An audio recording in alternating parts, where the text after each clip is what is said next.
December 1944, Pearl Harbor. Japanese commander Takeshi Yamamoto stood on the deck of an American escort carrier as a prisoner of war, counting destroyers in the harbor.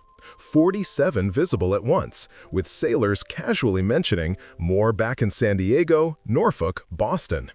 He had just survived the Battle of Leyte Gulf, where his navy threw everything into one final desperate offensive, only to face an endless wall of American destroyers that seemed to multiply like a nightmare, replacing losses faster than Japan could inflict them. How did America build 331 identical warships in less time than it took Japan to build 32? And what industrial secret turned the Pacific War into a factory floor where courage became irrelevant? Before we jump back in, tell us where you're tuning in from, and if this story touches you, make sure you're subscribed, because tomorrow I've saved something extra special for you. December 1943, Tokyo. The air inside Imperial Japanese Navy headquarters smelled of cigarette smoke and old paper. Commander Takeshi Yamamoto walked down the narrow hallway, his boots clicking against worn wooden floors. He had been a Navy man for 15 years. He had survived 3 major battles. He had watched friends die in burning ships. He thought he understood war. Outside the windows, Tokyo looked tired. Factory workers moved through streets with hunched shoulders. Food rations grew smaller each month. The government told citizens to endure, to sacrifice, to believe in final victory. But Yamamoto saw something else in people's eyes. He saw doubt creeping in like cold water through a ship's hull. The briefing room was small and hot despite the winter cold. Admiral Soemu Toyota sat at the head of a scarred wooden table. Maps covered every wall, pins marking enemy positions like red insects crawling across the Pacific. Lieutenant Hiroshi Nakamura, a young intelligence officer who had studied in America before the war, stood beside a large photograph pinned to a board. Yamamoto had known Nakamura for 6 months. The young officer spoke excellent English. He read American newspapers obtained through neutral countries. He asked questions that made other officers uncomfortable. Today, Nakamura's face looked pale, almost sick. "Commander Yamamoto," the admiral said without greeting, "Lieutenant Nakamura has compiled reconnaissance reports from the last 6 months. What he found disturbs me greatly. I want your assessment." Nakamura pulled down a large chart. Numbers filled the page in neat columns. "Sir, our submarines and aircraft have identified 70 new American destroyers in the Pacific Theater since June. 70! In 6 months!" Yamamoto frowned. He did some quick math in his head. "That's impossible. Our entire Navy took 20 years to build maybe 35 destroyers. The Americans can't possibly build that fast." "That's what I thought too, sir." Nakamura pulled down another photograph. It showed an American harbor from high altitude. Yamamoto counted the ships. His stomach tightened. 12 destroyers sat in neat rows, all looking identical. "This is from one harbor, one. Our agents report similar numbers in San Diego, Norfolk, Boston, and Seattle." The admiral lit another cigarette. His hand shook slightly. "Show him the shipyard photographs." Nakamura unpinned several large reconnaissance photos and spread them across the table. Yamamoto leaned forward. His breath caught in his throat. The images showed American shipyards from above, taken by long-range aircraft at great risk. At the Kure Naval Arsenal back home in Japan, one destroyer sat in dry dock. Workers swarmed over it like ants. That ship had been under construction for 18 months. It would take another 6 months to complete. The American photographs showed something different, something impossible. At one shipyard, he counted 6 destroyer hulls under construction at the same time, not in sequence, simultaneously. Giant cranes lifted entire sections of the ship, already built, already welded together, and lowered them into place like toy blocks. In another photo, a destroyer sat in the water nearly complete, while the empty space beside it already held the beginnings of another hull. "How long?" Yamamoto asked quietly. "How long does it take them to build one?" Nakamura consulted his notes. Our intelligence estimates 90 to 120 days from first steal to launch. 4 months, Commander. We are 18. The room fell silent, except for the Admiral's breathing and the distant sound of traffic outside. Yamamoto studied the photographs again. He had spent his entire adult life in the Imperial Navy. He had memorized ship specifications like poetry. He understood tonnage and displacement and gun ranges. But this was something else entirely. They're not building ships, he said slowly. They're manufacturing them, like cars, like radios. Exactly, Nakamura said. He pulled out a captured American manual, its pages covered in English text and technical drawings. We obtained this from a sunken transport ship.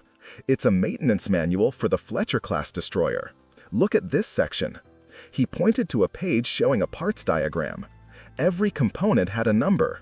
Every number corresponded to a standardized part that fit every Fletcher-class destroyer identically.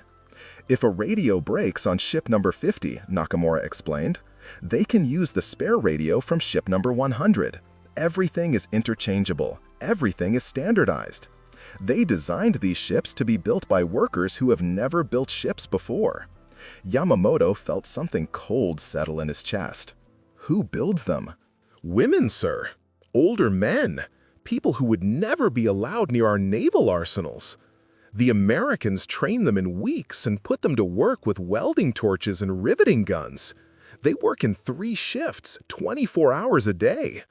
The ships come together in sections, like puzzles, then get assembled in the shipyard. The Admiral crushed his cigarette in an overflowing ashtray. Show him the projection. Nakamura flipped to a final chart. If current production continues, American intelligence suggests they plan to build 331 Fletcher-class destroyers by the war's end. 331, Commander. We've built 32 destroyers in the entire war so far. The numbers hung in the air like smoke. Yamamoto did the math again, hoping he was wrong. He wasn't. For every destroyer Japan built, America would build 10. For every ship Japan lost and couldn't replace, America would launch 5 more. We're not fighting a navy, Yamamoto said softly. His voice sounded strange to his own ears. We're fighting factories. We're fighting an industrial machine that can produce destroyers faster than we can sink them. Admiral Toyota nodded slowly. Now you understand why I called you here. We can win battles, Commander. We can sink their ships. We can fight with honor and courage. But how do we fight this? How do we fight against an enemy that treats warships like mass-produced goods? Yamamoto looked at the photographs again. The neat rows of identical destroyers, the assembly line shipyards, the standardized parts, the 3-shift work schedules. Everything about it offended his sense of naval tradition. Ships should be individual creations, carefully crafted by master builders who knew every rivet and weld personally. But these American ships, they were stamped out like coins from a mint.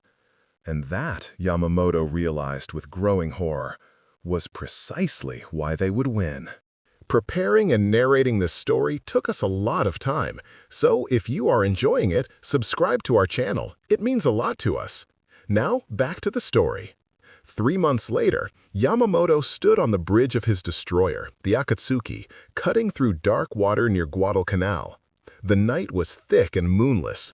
Stars scattered across the sky like rice grains on black silk. His crew of 240 men worked quietly at their stations. They had been at sea for 16 days with half rations. Rice and dried fish, the same meal twice daily. The men never complained. They knew complaining changed nothing. Radar operator Ensign Kato called out suddenly. "Contact, sir. Bearing 045. Range 8,000 meters. Moving fast." Yamamoto raised his binoculars. He saw nothing in the darkness. Classification: Destroyer, sir. American pattern. The chase began. Yamamoto ordered flank speed. The Akatsuki's engines roared, pushing the ship to 35 knots. His maximum speed. His best. But the American destroyer pulled away effortlessly, moving at 38 knots like the difference was nothing, like it had power to spare. Then the American ship turned. It came back toward them. Yamamoto's hands tightened on the bridge railing. His optical rangefinder strained in the darkness.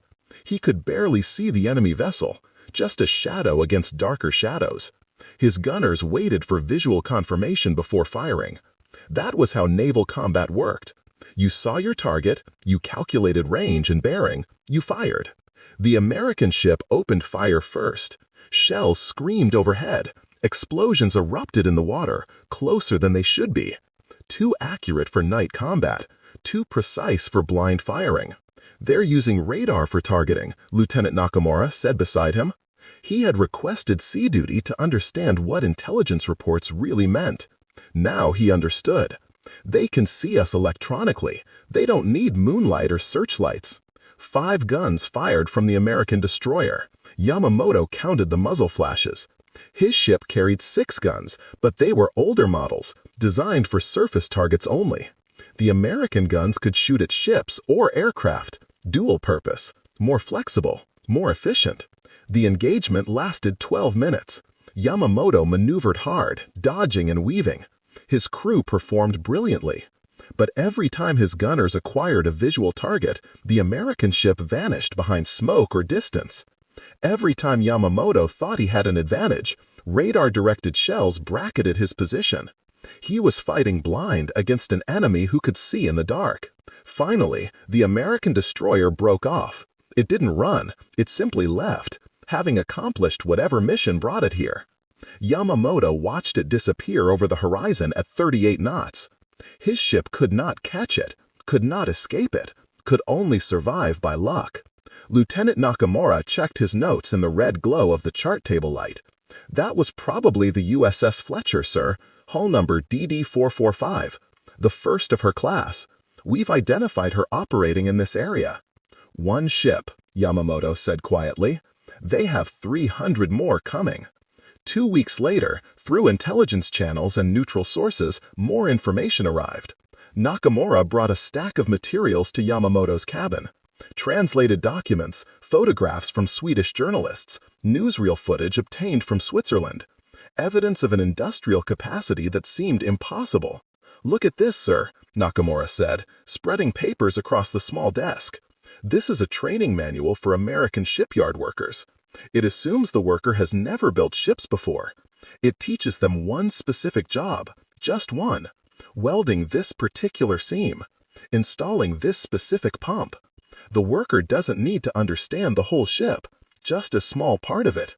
Yamamoto read slowly, his English rusty but functional. The manual included photographs of women in work clothes, safety goggles pushed up on their heads, welding torches in their hands. "Rosie the Riveter," the captions called her. He thought of Japanese naval arsenals, where master craftsmen trained for years before touching important work. These American women learned in weeks. Another document caught his eye, a requisition form for destroyer supplies. He read down the list slowly. Radio equipment, spare parts, fresh food stores, recreational supplies. Near the bottom, one item made him stop. "Ice cream machine, mechanical, shipboard model, quantity 1. "Ice cream machines," he said aloud. "Their destroyers carry ice cream machines." Nakamura nodded grimly. The Americans believe crew morale matters. They think comfortable sailors fight better. So they install ventilation systems, refrigeration, and better sleeping quarters. Our men sleep in hammocks stacked 3 high. American sailors have individual bunks with storage lockers. Yamamoto set down the papers. His own crew ate rice and fish because that's what the supply system could provide. No refrigeration meant no fresh food after the first few days at sea. No variety, no treats. Just survival rations that kept men alive but slowly drained their strength and spirit. "How many men crew a Fletcher-class destroyer?" Yamamoto asked. 273, sir. 33 more than our ships. They can feed, house, and equip 33 additional men per ship, while making the ships faster, better armed, and easier to build. Yamamoto felt the weight of understanding settle on him like a heavy coat.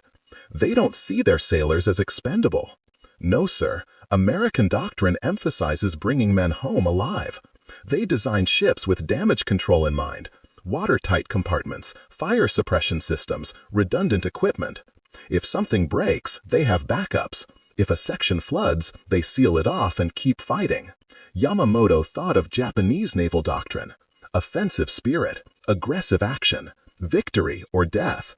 Beautiful principles, perhaps, but principles that assume ships and men were resources to be spent in pursuit of glory.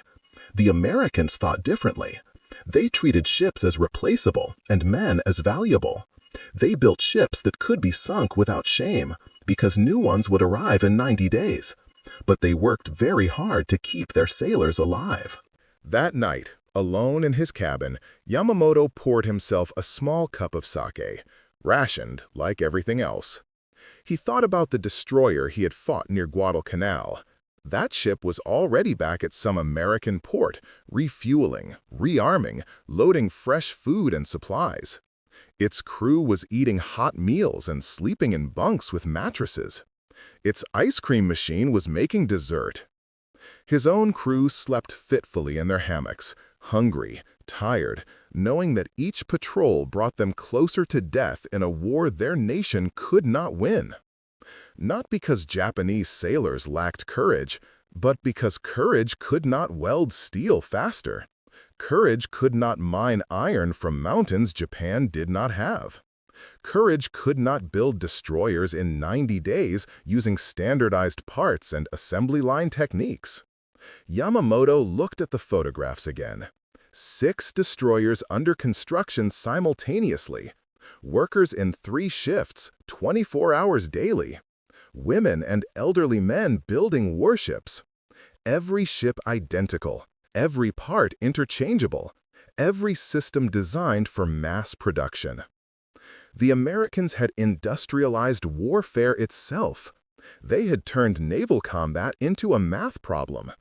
And in mathematics, Yamamoto knew, there was no honor, no glory, no room for courage to matter.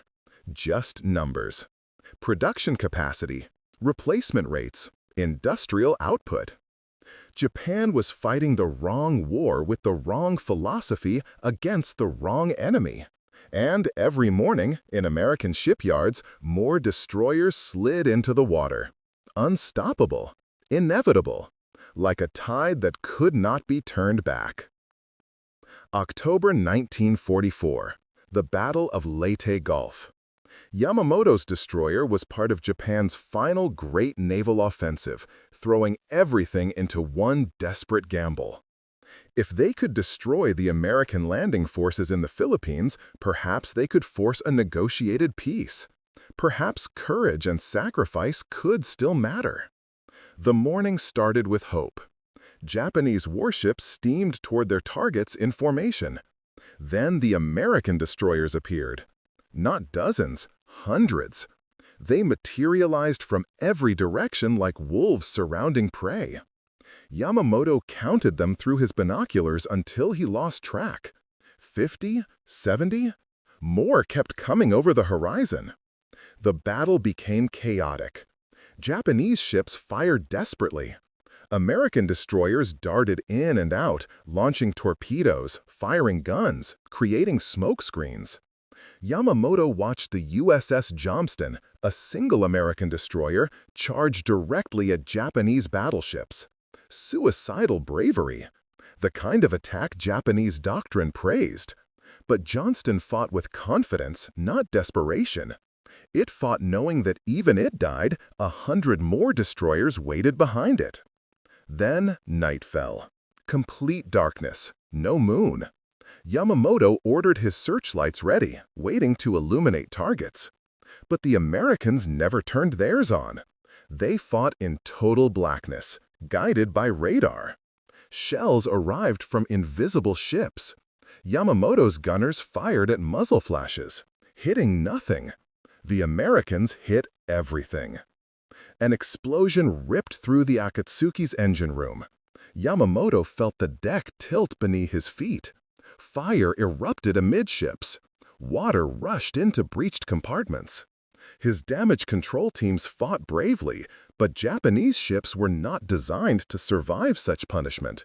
They were designed to attack, to strike hard, to win or die quickly. "Abandon ship," Yamamoto ordered. The words tasted like poison. His crew moved efficiently, launching life rafts, helping wounded men over the side. Yamamoto was the last to leave, jumping into dark water as his ship rolled over with a groan of tearing metal. He floated in the Philippine Sea for 6 hours. Dawn came slowly. American ships moved through the debris field, searching for survivors. Not to kill them, to rescue them. A destroyer pulled alongside Yamamoto's life raft. Sailors reached down with ropes and hands. They hauled him aboard like fishermen landing a catch. The American destroyer was the USS Heermann. Yamamoto sat on the deck, wrapped in a gray wool blanket, watching the crew work around him. Everything was different. The ship hummed with electric power. Sailors moved with efficient calm, not frantic energy. No one shouted. No one seemed afraid. They had just survived a massive battle, but they acted like it was simply another day at work. A young American sailor brought him water in a metal cup. Real water, cold and clean. Then food. A sandwich with meat, cheese, lettuce, and tomato between soft white bread. Yamamoto stared at it. His crews have eaten rice and dried fish. This American sailor, probably the lowest rank on the ship, ate fresh vegetables and meat like it was normal. "Welcome aboard, Commander," said an American officer in passable Japanese. "I'm Lieutenant Morrison. We're taking you to Pearl Harbor. Medical care, then prisoner of war processing." Yamamoto nodded. He had no words. The voyage to Pearl Harbor took 11 days. Yamamoto recovered in the ship's medical bay. The American doctor treated his burns and cuts with skill and gentleness. No one tortured him, no one even questioned him aggressively. They gave him books to read, American magazines, newspapers. They let him see everything. He learned that the Heermann was one of 70 Fletcher-class destroyers in the Philippine theater. 70! Just in that one region. The doctor mentioned casually that his brother served on another Fletcher-class destroyer near Okinawa. His cousin commanded one near the Marianas. Destroyers everywhere. An endless supply. One afternoon, Yamamoto stood on deck as the Heermann refueled from a supply ship. He watched the operation with professional interest. Fuel hoses connected, food pallets lifted across. Mail bags, fresh water, ammunition. The Americans treated resupply like a factory assembly line. Efficient, fast, no drama. "How long until you return to combat?" Yamamoto asked Lieutenant Morrison. 3 days. We'll refuel, rearm, take on supplies, and head back out. Pretty standard turnaround. 3 days. In Japan, ships returned to port and spent weeks refitting, if they returned at all, if ports still existed, if supplies could be found. Pearl Harbor appeared on the horizon like a nightmare made real. Yamamoto counted destroyers before he stopped at 47. 47 visible at once, lined up in neat rows. Gray hulls identical in every detail. Fletcher-class destroyers, every single one. An American sailor noticed him staring. "Yeah, we got a bunch here. More back in San Diego, Norfolk, Boston. These are just the ones getting ready to rotate back to the Pacific Fleet. My buddy's ship just came in from overhaul. 3 months in combat, 2 weeks in port for maintenance, then back out. That's the rotation." Yamamoto felt something break inside him. Not his spirit, something deeper. His understanding of reality itself. They processed him through intelligence screening. An American officer, older and kind-faced, interviewed him in a small room with a table and 2 chairs. Not an interrogation, a conversation. The officer showed him photographs, American shipyards. Yamamoto had seen them before in reconnaissance photos, but these were different, closer, more detailed. "Bath Iron Works," the officer said, sliding photos across the table. "Federal Shipbuilding, Bethlehem Steel, Consolidated steel. We have multiple yards all building Fletcher-class destroyers simultaneously. This photo here shows 6 under construction at the same time. Same yard, same month. He showed Yamamoto a magazine spread from life, overhead shots of shipyards, charts showing production numbers, smiling workers in group photos, women welders, elderly men operating cranes. The caption read, "The Arsenal of Democracy works around the clock."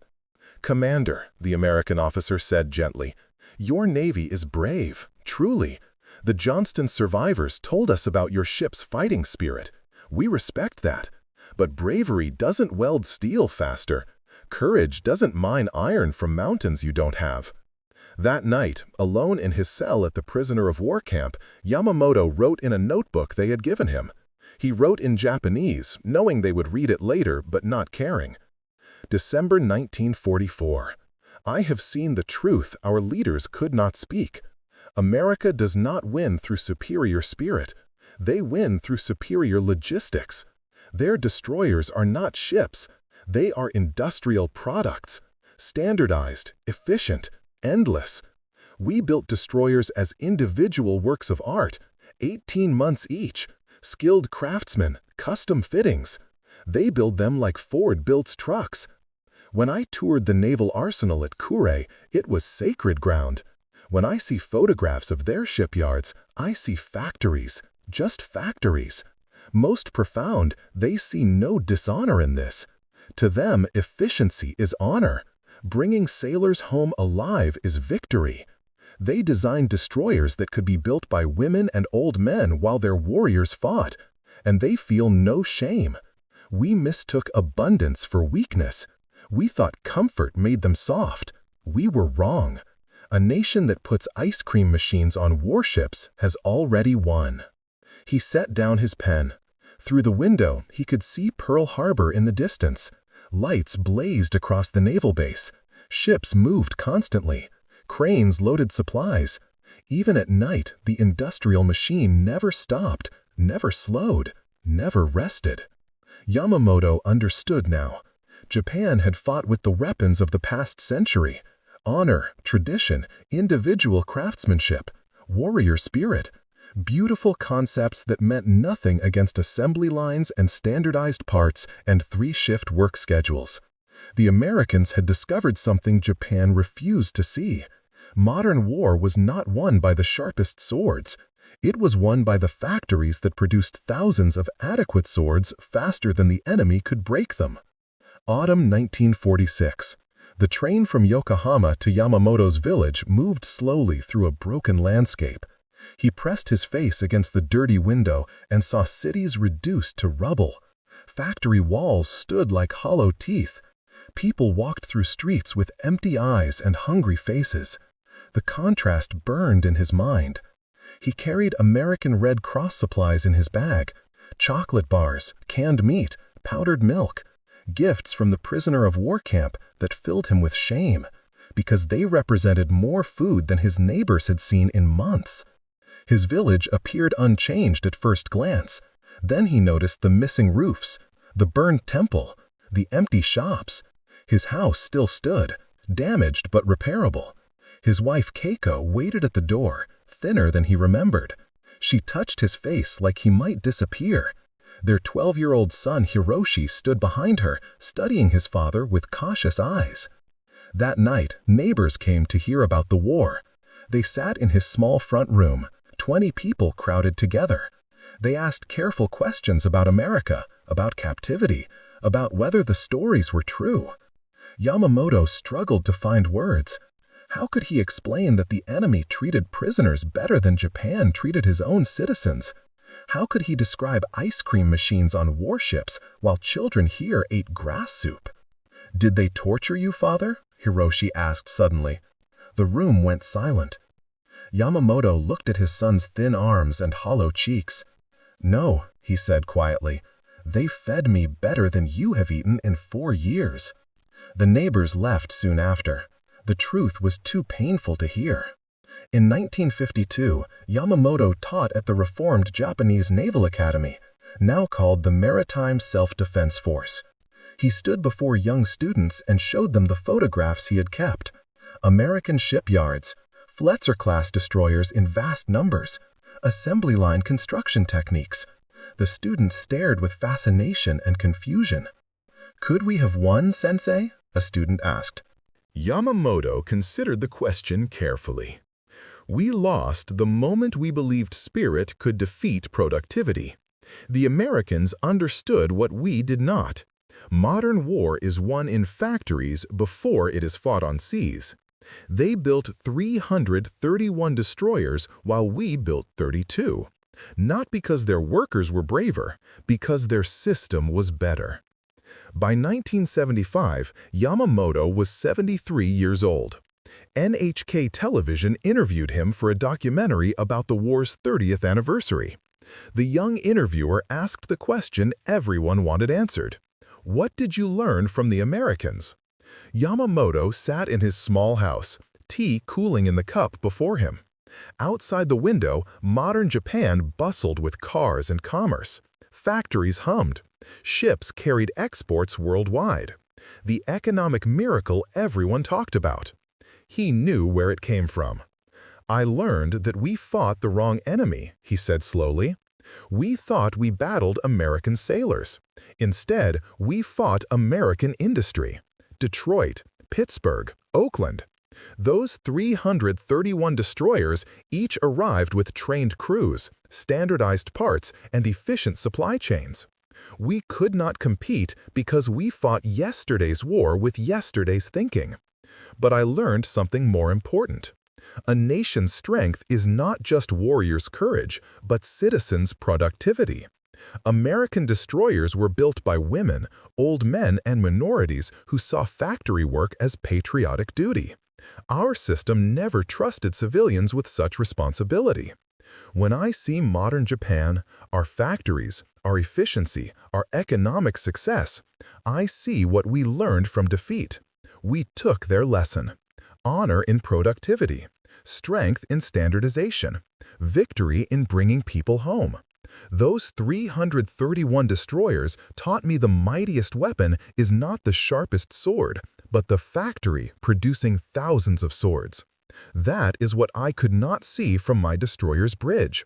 But I finally understood it from an American prisoner of war camp." The camera stopped recording.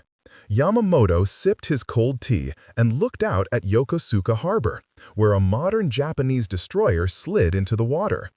Built with techniques learned from enemies who became teachers. The ships he couldn't see had been invisible not because of technology, but because of philosophy.